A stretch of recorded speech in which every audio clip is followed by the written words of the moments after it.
that I have come on this show who are winners, let's put it that way. They're winners. They're in their industry killing it.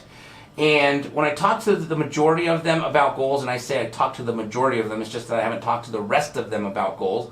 But the ones that I have, the ones that I've talked about goals, they all have their goals written down and they all have a plan on how to get there. And if they don't have a plan on how to get there, they have a coach or a mentor that they're paying how to get there. And I don't know if you remember, a few weeks back we had Matt Atkinson on the show, and he's the perfect example because he had Garrett White, Tony Robbins, strategic coach, I can't remember the guy's name, Keith Cunningham, and I think there was Tom Hopkins. I mean, this guy pays 5 to 6 coaches regularly. I mean, I just thought of another individual, I can't think of his name, oh shoot.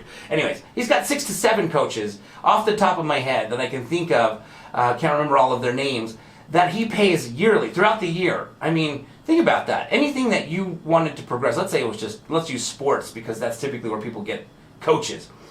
Let's just say that you wanted to become a better basketball player all around, right? And so think about this. If you hired a coach who was just specialized in dribbling, right? Like be able to dribble perfectly, creatively, so that nobody knew what you were doing. Super, I mean, I don't know if you guys ever watched the and one basketball players, but the way they dribble is not traditional NBA dribbling. It's incredibly creative and difficult to guard, right? But they're dribbling specialists.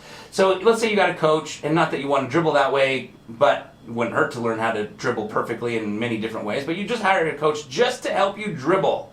Then you had another coach who taught you just, I've got a friend who has literally a coach just to help his vertical. So they do certain workouts in the gym, leg workouts, because their primary focus is increasing his vertical, right? So now you have a vertical jumping coach because you're playing basketball and you want to be able to jump higher. Then you get a strength coach because you want to also be a little bit stronger. Then you get a free throw specialist coach, someone who just specializes in free throws. Then you get a shooting coach in general, shoots anywhere, 3-point.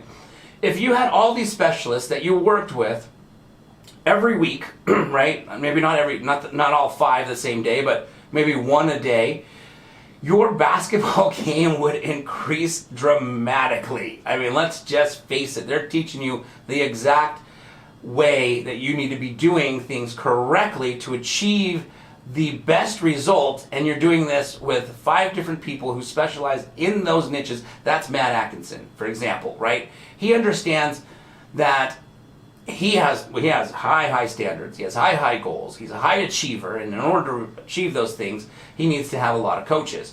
So basically, just kind of wrapping this coach theory, or this coach analogy up, if you don't know how to get where you're going, which is hypothetically, Matt knows where he wants to go, he has an idea of how to get there, but he doesn't have the actual map, then you're going to hire a coach or research it, of course, but sometimes it's just faster to pay somebody to tell you